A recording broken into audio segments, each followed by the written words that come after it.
భారత ఆర్థిక మంత్రి శ్రీమతి నిర్మలా సీతారామన్ గారు ప్రవేశపెట్టినటువంటి బడ్జెట్ చాలా చారిత్రాత్మకమైనటువంటి బడ్జెట్ ఇది.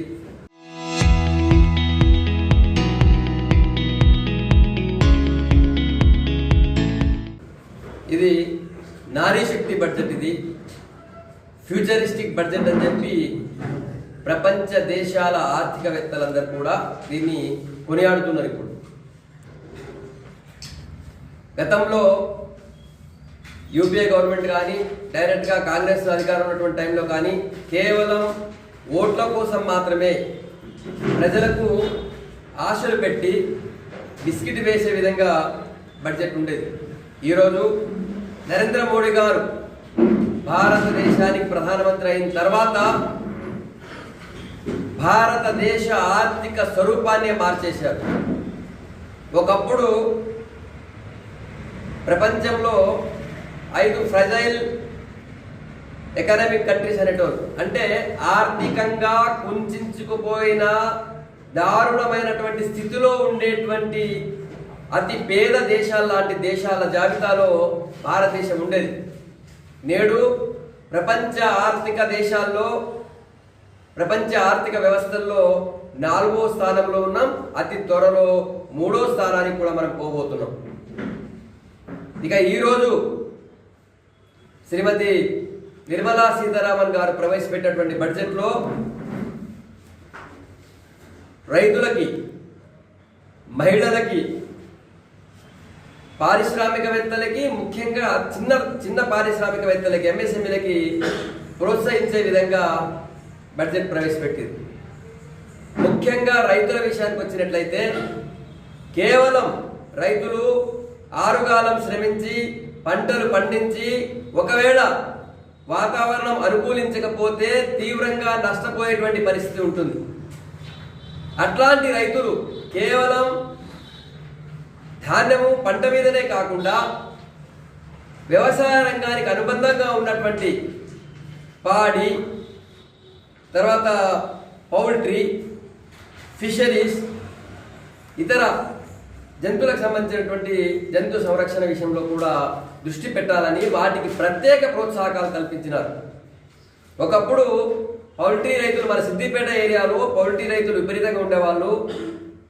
కానీ అప్పుడున్నటువంటి పరిస్థితుల్లో ప్రభుత్వ ప్రోత్సాహకాలు లేక పౌల్ట్రీ రైతులు తీవ్రంగా నష్టపోయిన పరిస్థితి మనం చూసినాం. ఈరోజు సిద్దిపేట చుట్టూ పౌల్ట్రీ రైతులు లేని పరిస్థితి చూస్తున్నాం. కానీ ఈసారి బడ్జెట్లో నిర్మలా సీతారామన్ గారు పౌల్ట్రీలకి విపరీతమైనటువంటి ప్రోత్సాహకాలు కల్పించినారు. తర్వాత చెరువులు ఉన్నట్టయితే ఫిషరీస్లో కూడా విపరీతమైనటువంటి ప్రోత్సాహకాలు కల్పించి రైతు అదనపు ఆదాయాన్ని, కేవలం పంటతో పాటు అదనపు ఆదాయాన్ని కూడా సమకూర్చుకునే విధంగా ఉండాలని చెప్పి ప్రత్యేక దృష్టి ఈ బడ్జెట్లో పెట్టినారు. ఇక మనం సిద్దిపేట పక్కనే వరంగల్ చాలా దగ్గరలో ఉన్నాం. వరంగల్లో Kakatiya mega textile park start కాబోతుంది. కాకతీయ మెగా టెక్స్టైల్ పార్క్ కి అదనపు నిధులిచ్చి అతి త్వరలో పూర్తి స్థాయిలో దాన్ని ప్రారంభిస్తున్నారు. అందులో అది పూర్తిగా స్టార్ట్ అయిన తర్వాత 25,000కు పైగా యువకులకి ఉపాధి కల్పించేటువంటి అవకాశం ఉంది. అందులో మన సిద్దిపేటకి దగ్గరలో ఉంటుంది. మన దగ్గర కూడా చేనేతకు సంబంధించిన వృత్తికారులు చాలా మంది ఉంటారు. వాళ్ళే ఉండాలని కాదు, కానీ వాళ్ళకు ఆ వృత్తిలో ఆ పరిశ్రమలో వాళ్ళకి ఆసక్తి ఉంటుంది, నైపుణ్యం ఉంటుంది. కాబట్టి వాళ్ళందరికీ కూడా, మన సిద్దిపేట వాళ్ళకు కూడా చాలా మందికి కాకతీయ మెగా టెక్స్టైల్లో ఉద్యోగాలు వచ్చేటువంటి అవకాశం ఉంది. అది అతి త్వరలో స్టార్ట్ అవుతుంది. దానికి ఈసారి ప్రత్యేకంగా నిధులు కూడా పెంచారు దాని గురించి. ఇంకా తెలంగాణ రాష్ట్రానికి ఇంకొక అత్యంత పెద్ద శుభవార్త ఏంటంటే భారతదేశం మొత్తం మీద 7 హై స్పీడ్ రైళ్లని కేంద్ర ప్రభుత్వం ప్రవేశపెడుతుంది. ఇప్పటి వరకు మనం హై స్పీడ్ రైలు అంటే ఇక్కడ జపాన్లోనో, జర్మనీలోనో, చైనాలోనే వినేవాళ్ళం. కానీ ఇప్పుడు భారతదేశంలో కూడా హై స్పీడ్ రైలు రాబోతున్నాయి. 7 హై స్పీడ్ రైలు వస్తున్నాయి. అందులో 3 మన తెలంగాణ రాష్ట్రానికి కనెక్టివిటీ ఉన్నటువంటి రైళ్లు ఉన్నాయి. అందులో హైదరాబాద్ నుంచి పూణేకి, హైదరాబాద్ నుంచి చెన్నైకి, హైదరాబాద్ నుంచి బెంగళూరుకి, ఈ 3 సిటీలకి హైదరాబాద్ నుంచి హై స్పీడ్ రైళ్లు ఉన్నాయి. మీకు తెలుసు మన సిద్దిపేటలో చాలా మంది యువకులు మంచి విద్యావంతులు, ఇక్కడ చదువుకున్నటువంటి యువకులు చాలా మంది సాఫ్ట్వేర్ రంగంలో బాగా స్థిరపడ్డారు. సిద్దిపేట యువకులు చాలా మంది బెంగళూరులో పనిచేస్తున్నారు, సిద్దిపేట యువకులు పూణేలో పనిచేస్తున్నారు. అట్లాంటి వాళ్ళందరికీ కూడా ఇక్కడ నుంచి మనం ఒకప్పుడు బెంగళూరు పోవాలంటే, ఇప్పుడు బెంగళూరు పోవాలంటే రాత్రంతా జర్నీ చేయాల్సిన పరిస్థితి వస్తుంది. అట్లాంటిది ఈరోజు హైదరాబాద్ వెళ్ళినారంటే హైదరాబాద్ నుంచి జస్ట్ కొన్ని గంటల్లోనే పూణేకి కానీ బెంగళూరు కానీ చెన్నైకి కానీ వెళ్ళేటువంటి అవకాశం ఉంటుంది. సో తెలంగాణ రాష్ట్రానికి 3 హై స్పీడ్ రైళ్లు ఎంత లేదన్నా కూడా 6 లక్షల కోట్ల బడ్జెట్ దానికి అవసరమైనటువంటి పరిస్థితి ఉంది. సో ఇంత గొప్ప వరాన్ని నిర్మలా సీతారామన్ గారు తెలంగాణ రాష్ట్రానికి కల్పించినారు.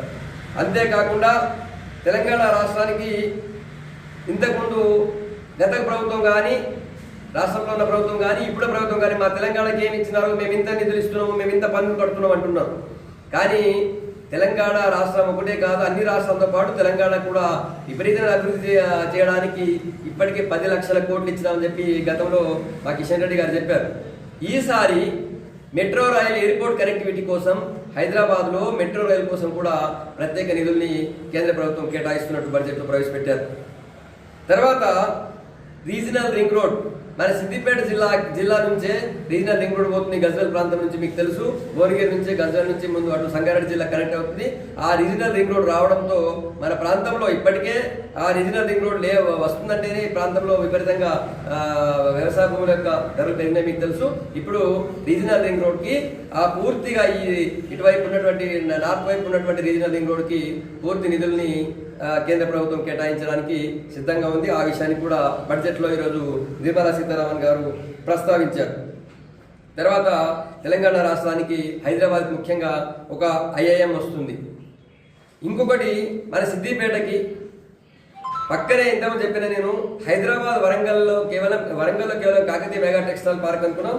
అది మాత్రమే కాకుండా హైదరాబాద్ వరంగల్ ఈ హైవేని ఇండస్ట్రియల్ హబ్గా, ముఖ్యంగా సెమీ కండక్టర్ హబ్గా చేస్తున్నారు. అక్కడ కూడా వేలాది మందికి ఉద్యోగాలు వచ్చేటువంటి అవకాశం ఉంటుంది. మన దగ్గర చదువుకున్నటువంటి యువకులకి, ఎలక్ట్రానిక్స్లో చదువుకున్న యువకులకు కానీ, సాఫ్ట్వేర్లో ఐటీలో చదువుకున్న యువకులకు కానీ విపరీతంగా ఉద్యోగాలు వచ్చేటువంటి అవకాశం ఉంటుంది. కాబట్టి అది కూడా ఒక వరంగా మనం చూసుకోవచ్చు. ఆదాయిపోతున్నాయి. క్యాన్సర్ వచ్చిందంటే ప్రాణము పోతుంది, వాళ్ళ ఆస్తి మొత్తం కరిగిపోయేటువంటి పరిస్థితి వస్తుంది. ఎందుకంటే క్యాన్సర్కి సంబంధించిన మందులు చాలా వరకు వేరే దేశాల నుంచి ఇంపోర్ట్ చేసుకున్నటువంటి పరిస్థితి ఉంది. ఆ క్యాన్సర్ సంబంధించిన మెడిసిన్స్ ఇంపోర్ట్ చేసుకున్న దాంట్లో ఇప్పుడు 20% ఉన్నటువంటి ఇంపోర్ట్ డ్యూటీని 10% డ్యూటీగా, అంటే 10% కేంద్ర ప్రభుత్వం తగ్గించేసింది. దాంతో క్యాన్సర్ మందుల ధరలు కూడా భారీగా తగ్గబోతున్నాయి. మీకు ఆల్రెడీ తెలుసు, ఇటీవలి కాలంలోనే యూరోపియన్ యూనియన్తో కేంద్ర ప్రభుత్వం చేసుకున్నటువంటి మదర్ ఆఫ్ డీల్స్, ఆ డీల్ వల్ల యూరోపియన్ కార్ల యొక్క ధరలు ఏ స్థాయిలో తగ్గిపోయినా మీకు తెలుసు. ₹1,00,00,000 కారు ఈరోజు 45-50 లక్షలకు వచ్చేటువంటి పరిస్థితి వచ్చింది. కాబట్టి ఆ విధంగా కూడా భారతదేశంలో ఒక్కసారిగా విపరీతంగా మార్పులు వచ్చేటువంటి అవకాశం కనిపిస్తుంది. మీకు 16 నవోదయ విద్యాలయాల్ని కేంద్ర ప్రభుత్వం ప్రకటించింది. ఈరోజు మీకు తెలుసు, తెలంగాణ రాష్ట్రంలో 10 ఉమ్మడి జిల్లాలు, అంటే 9 కేంద్రీయ విద్యాలయాలు. అంటే ఆల్రెడీ ఇప్పుడు విద్యాలయాలు కేవీఎల్ ఉన్నటువంటి జిల్లాలు కాకుండా మిగతా జిల్లాలన్నిటి కూడా చాలా వాటికి 9 కేంద్రీయ విద్యాలయాలు అంటే చాలా ఎక్కువ ఇచ్చినట్టే. సో 9 కేంద్రీయ విద్యాలయాలు రాబోతున్నాయి. తర్వాత 16 జవహర్ నవోదయ విద్యాలయాలు కూడా మన రాష్ట్రానికి రాబోతున్నాయి. ఇది కేంద్ర ప్రభుత్వం మన తెలంగాణ రాష్ట్రంలో చరిత్ర సృష్టించినోడు ఇప్పుడు ఆ చరిత్రని తిరగరాయబోతున్నాడు. అబద్ధాల గోడల్ని బద్దలు కొట్టి నిజాలను రాగా మీ ముందుంచబోతున్నాడు. నిజమైన వార్తల కోసం వెంటనే డౌన్లోడ్ చేసుకోండి రా యాప్ని.